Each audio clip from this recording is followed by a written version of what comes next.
Сайн байцгаана уу хүнд үзэгчдээ. Өнөөдөр манай Defacto нэвтрүүлгийн зочноор Германы Фредерик Эбертийн сангийн Аз номхон далайн бүс нутаг хариуцсан газрынхан дарга ноён Marc Saxer оролцож байна. Marc Saxer, Фредерик Эбертийн сангийн Аз номхон далайн бүс нутаг хариуцсан газрын дарга. Marc Saxer нь холбооны бүгд найрамд Герман улсын Манхаймын их сургууль, Америк нэгдсэн улсын Бостон хотын Массачусетс их сургуулийг улс төр судлаач, холбооны бүгд найрамд Герман улсын Хамбургийн их сургууль, холбооны бүгд найрамд Герман улсын Берлиний их сургуулийг тус төгссөн. Фредерик Эбертийн сангийн бүгд найрамдын төхөөс болон Таиландын Ванта улс дахь суурин төлөөлөгч, Фредерик Эбертийн сангийн Берлин дахь төвийн үйл ажиллагааны зохицуулагч зэрэг албан тушаалыг хашиж байсан. Түүний зохиол бүтээлүүд нь дэлхийн хамгийн нөлөө бүхий хэвлэл нийтлэлийн хэрэгслүүдээр 11 хэлээр орчууладан гарсан.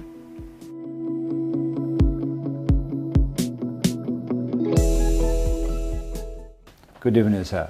Good evening, and thanks Welcome for having to Mongolia. me. Thank you very much. You have a very interesting job. Please tell us about the foundations. What is the main goal of the foundations? Why is that overspread all around the world? Right. Okay. It's a huge question to ask. Well, Friedrich Ebert was basically the first freely elected president of Germany in the 1920s, in what you know as the Weimar Republic. He strongly believed that basically you need Democrats for democracy. So there's a lot of political education, civic education, that was basically the main goal of the society. And on the other hand, under the impression of the First World War, he wanted to work on the understanding of the people of the world. And that was the foundation of our international work. So we have offices in more than 100 countries around the world. Mongolia is one of them. We have work in 16 countries in Asia for many years, sometimes 50 years in the countries. And what we do specifically, of course, varies to the very situation in the local context. But overall, what we promote is peace, externally as well as internally in society, democracy and social justice. Peace internally and externally. And also you said understanding of people all around the world, right? And within this framework of your concept, you have been doing a lot of work.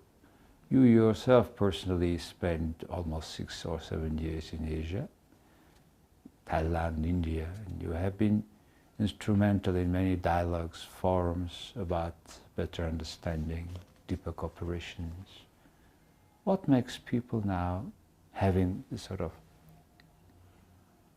turbulences in this? Well, I'm not talking about the Middle East, but in Asia, in this part of the world, still there's a lot of misunderstanding keeps going on. The war between two Koreas, I mean, this not peace conditions between two Koreas nowadays, this high-level meetings, etc. Why is that? I mean, we have so much civilization, we have everything, and yet we have so much not full understanding each other, not accepting. Well, I mean, let's step back a little bit and look at, the bigger history of things. It's exactly 100 years ago that the First World War ended. And when it started, basically, Europe perceived itself on the peak of its civilization. So there's a book which came out lately, which called The Politicians of the Time, the Sleepwalkers, who basically walked into the greatest slaughter of the 20th century until that far. And no one saw it coming. So how is that possible? And I think while I think every society has its own history and its own path to walk, there are certain patterns that are more or less, the same. And we call that the Great Social Transformation. So I think if we look at it, it's in particular a society that goes through rapid modernization, technological change, economic change, political change, which creates a lot of insecurities, a lot of conflicts within the society. And trying to shape this great transformation is a monumentous task. so monumentous that it, without the proper institutions in place and without a proper view of what is actually happening, a lot of people who are inside this enormous struggle don't even, see what it is. So this is what we perceive as our purpose working here in Asia, is to say, look, what is happening here in your country is particular, but these are the greater patterns of history that are, to a certain degree, also repeating itself. And I think it gives some orientation. I think that's what's the most important ingredient in these, what I call transformation crisis, orientation. You said, you used very interesting word, great social transformations that happened in Europe after that World War I, and about this period we are talking about, of the first president, elect president, etc. That's kind of happening in a way in Asia almost now, in Mongolia in particular too. And as you said, this social fast transformation creates a lot, rapid transformation creates problems. That's what is here happening in Mongolia, where now you are visiting with your delegations, where you have an office, where you have been playing an important role in, as you said, creating institutions in Mongolia, as far as I know. However, here in the country, people, because we have not been creating those needed institutions on time and properly, people start to a little bit hesitate in value of democracy. Mm-hmm.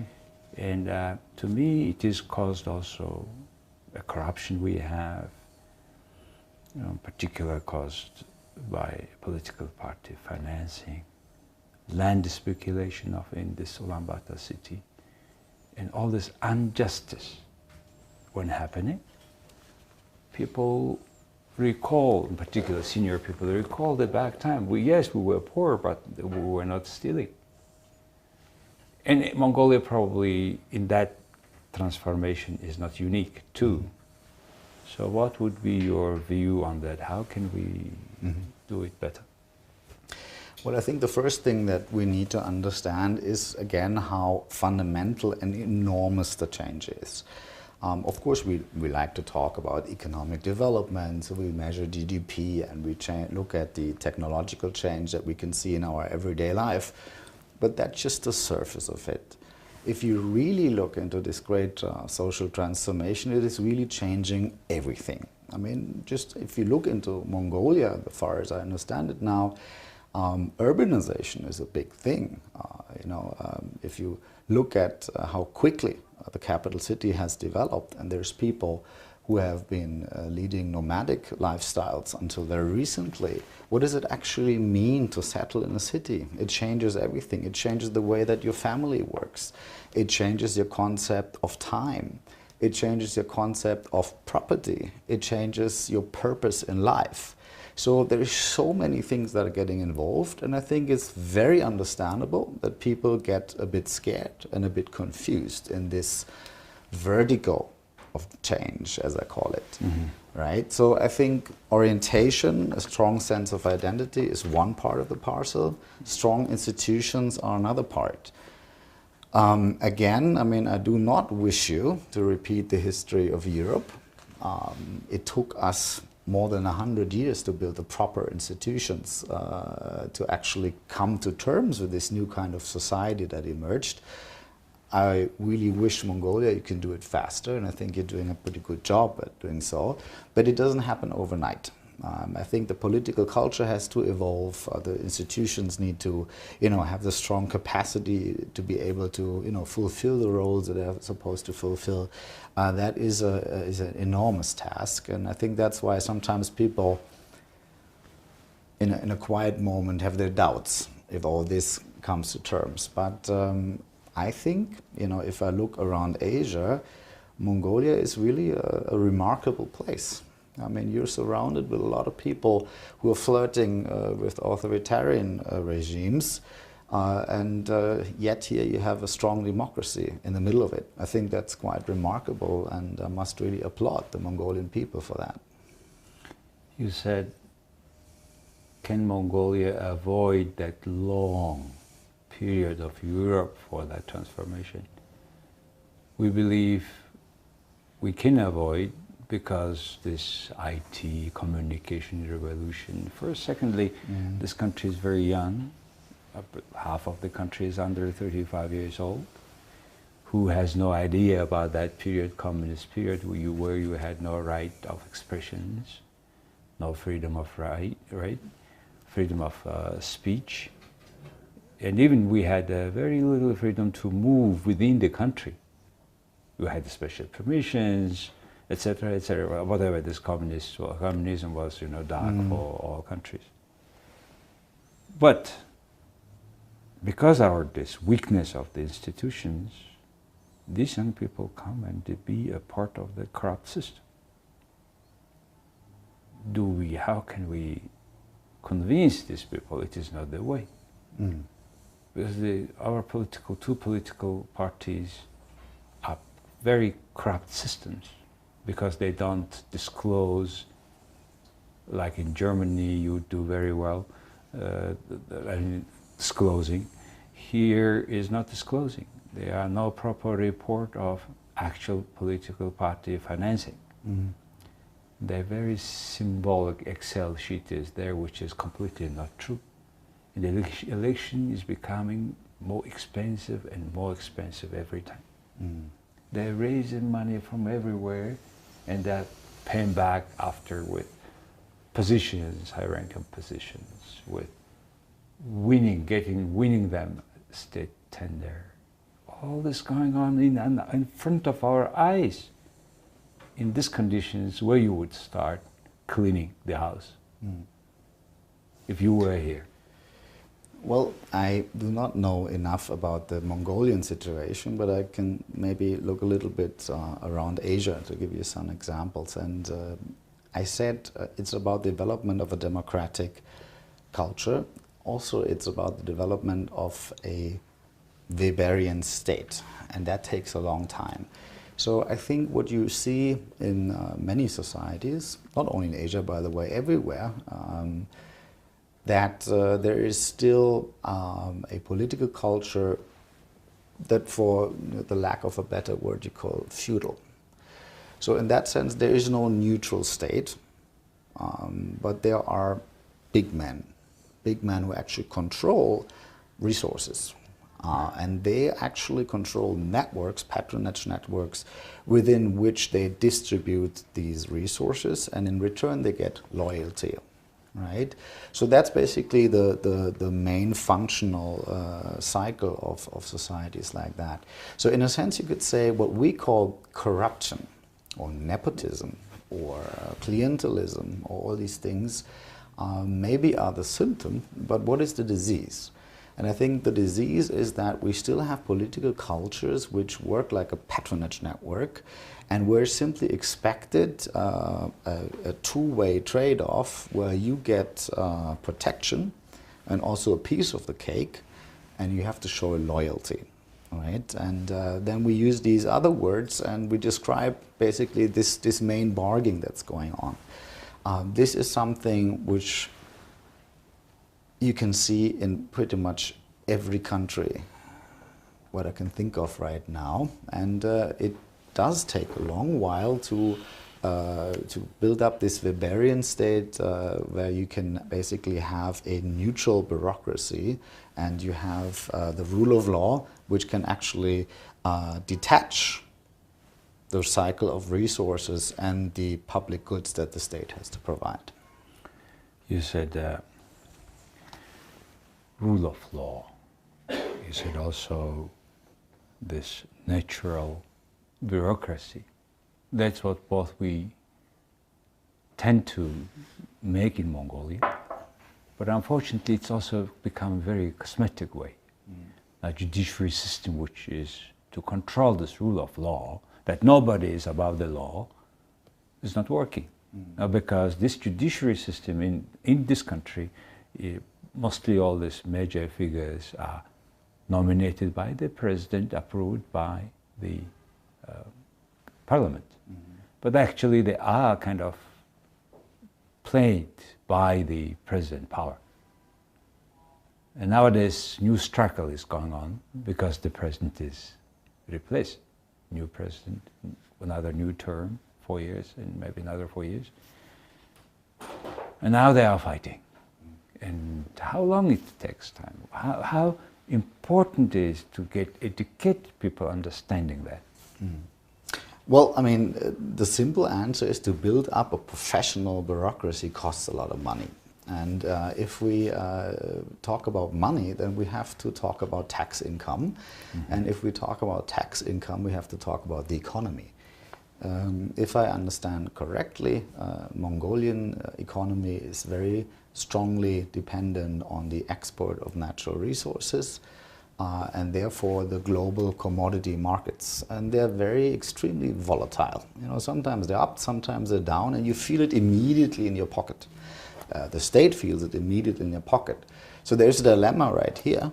On the one hand, I think we agree there is a great need to build up an elaborate and professional bureaucracy. But in order to generate the revenue for that, the economy needs to be put on more stable footing. Right? So we come into whole this discussion about diversifying the economy and how to do that. And that brings us back to the robots in a second. And I can guess your next questions, because that global market, that global capitalism within all of us are operating is changing completely. Well, diversification of the economy with the robots, all these changes are things closer to larger economy like Germany. Now, to a certain extent, China is becoming very active in artificial intelligence, robot use, etc. And in a small economy like of Mongolia, 3 million people, land 3-4 times of Germany, it is very challenging to have scarce resources to put into education. Our economy is in general only $10 billion economy. In that circumstances, even we tax even higher, it will not satisfy the demand of the public needs. So the people keep borrowing, and that the borrowing process was very much not transparent before.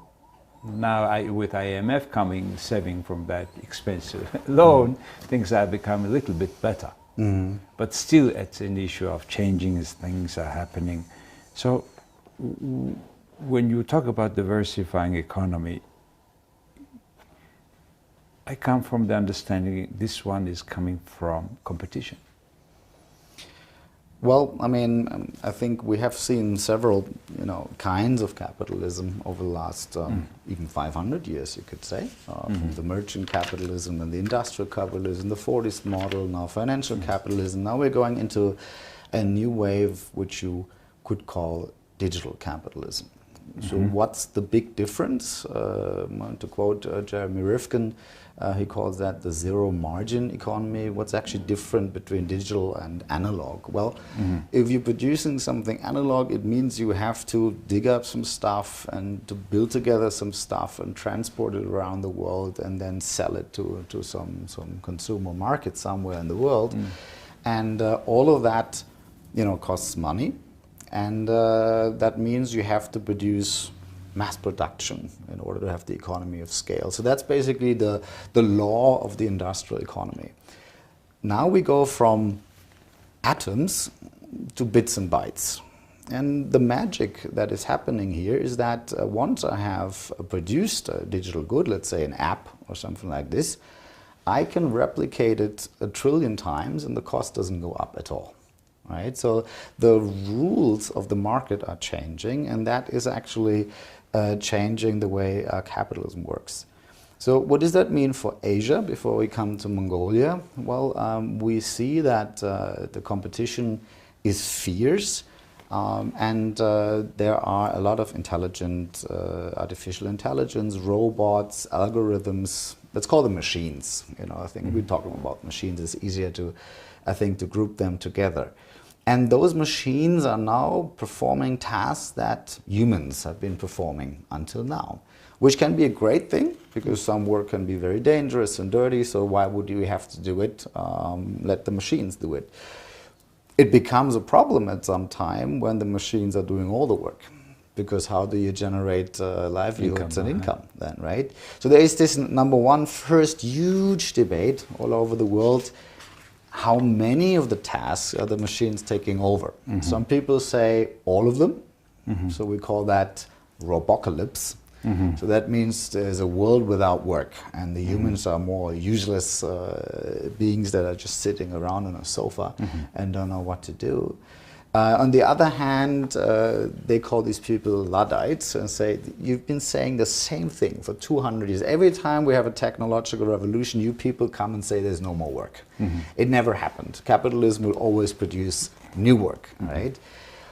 Well, I tend to be the guy that's very much in the middle of it, and I think these machines will take over a lot of tasks, but there will be new tasks. But in between, you're going to have enormous disruptions of the labor markets everywhere. It's going to take, let's say, 2 or 3 decades before you see a new economy emerging, and it will be a very unstable time. So if you're an Asian economy, let's say Japan, Korea, Taiwan, China, Thailand, doesn't matter. These economies had found the magic formula, right? And that magic formula was export-led and manufacturing-led. Now, what you see is that in the old industrial cores, in Japan, in Europe, in the US, you can produce through the machines much cheaper than before. So this whole driver of globalization that catapulted Asia into the limelight over the last 40 years is losing steam because the comparative advantage of cheap labor is vanishing. And what remains is the things that you've been talking about earlier: corruption, lack of skills in the workforce, intellectual theft, long transport ways, by the way. That's a huge thing.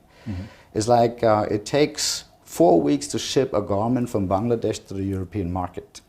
But that's a long time if you have to compete in a fashion industry, because the consumers want their products right away. So you see there is a huge disruption coming on. And in particular, those countries which are not so high up the global value chain, that are basically, I've been to India, as you've been mentioning, right? So for them, they feel now it's our time. Now we are surging. We take all these industries and we will basically also rise just the way that China and Japan have been risen. And the problem is that, where China could put 10,000, 20,000, 30,000 people in a plant, in a factory, today there's 200 people and robots. So what do you do with all these people? That's the future of work question that we're working on right now, and that's going to be the question of the 21st century. So with this, you have described the current economic major transformation all around the world, whether we like or not. Like cell phone, it comes to the door everywhere, like even in Mongolia. Right. Whether we like or not, we need to use two applications. And who knows, the drones now, they will change a lot of things. So for that changes, a country like Mongolia, what kind of investment strategy should we take? Is it particular education that we prepare now? Forget all basics, but now get everybody making applications, or get every kids thinking about the robots. Should we do that, or obviously we cannot compete with other major countries, major economies, even with our two neighbors. So what would be our niche? A kind of Mongolia, a country like Mongolia would have own niche. Would it be somewhere in this value chain a place that two neighbors will ignore or will not do? How do you see that picture? I'm just trying to have this transformation shorter. Bring it home, right? I think that's the right question to ask. I mean, as always, there is some positive and there are some negatives. I think the positives are that while we're going into the world of bits and bytes, those smartphones are still made out of stuff. And a lot of that stuff you actually find in Mongolia. Copper, for instance, is going to be a commodity that has a lot of demand in this new market. So I think when it comes to natural resources, Mongolia is in a good place. But natural resources industry are not creating much jobs. Exactly. Right? So that's what I said earlier. There's a need to diversify, and that's a much tougher nut to crack. So I think, let's say 20 years ago, people would have talked about manufacturing. Mongolia was never so well placed because you're a landlocked country, yep, and the transport ways are too far, so it probably was never a really good idea. Today you missed the bus. There's no more way that manufacture makes any sense. So and it was good, I think. Probably in the long run it was good. Smaller population. Exactly. So I think agriculture is going through modernization at the same time, so you're doing the same work with less people, so it's not a job machine in that sense. True. I think investment needs to come, but on the other hand, people will still eat. They will demand high quality organic food. Precisely. That is a good idea, but in terms of job numbers, I think yes, agriculture is not the place to look. True. Which kind of leaves you with services, if you really think about it. And there you also have this kind of advantage and disadvantage situation.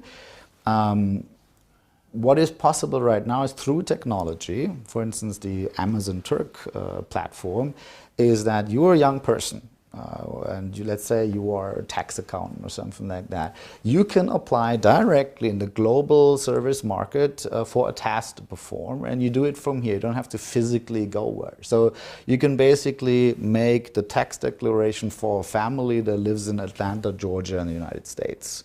So that, I think, is a chance for the individual. But then if we look at it from a structural point of view, it's pretty clear that the lowest cost will dominate. So there's a race to the bottom built into that, right? So is this really something? So I think the only way to escape this trap is to move up the global value chain. And that brings us right to what you said. It's about skill, education, basically. So that's about language skills. Because, if you really think about it, what's going to be left when the machines can do all the stuff that we've been doing? Innovation, leadership, experience, creativity, social skills.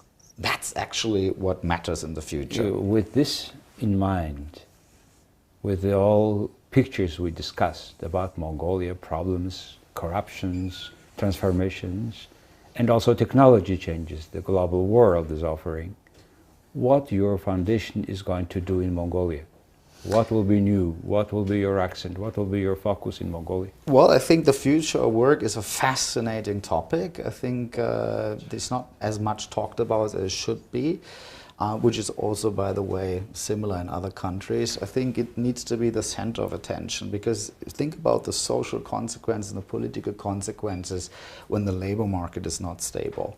I think this is becoming the question of the future, right?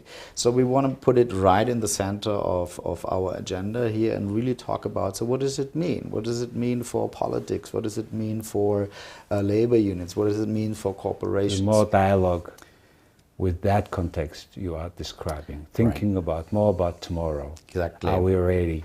So in which format you will do that? And there is a particular budget you have for Mongolia, or how do you see the change of your institution work in Mongolia? There is a program which is called the Economy of Tomorrow.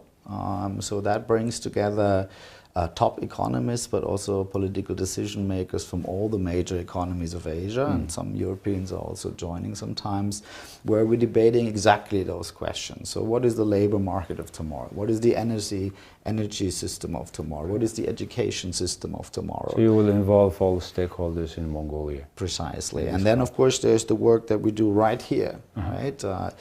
FES is basically offering a platform for dialogues about these topics. If there is expertise needed, we can provide. But basically, I think it's more important to bring people to the table and really talk about from different angles and different perspectives. Exactly. That's why what you have been doing in Mongolia was always that platform where people come with facts, visions, and discuss. That's, I think, Mongolia needs most. And I would like to thank you, your foundation, for a wonderful job in Mongolia. Thank you.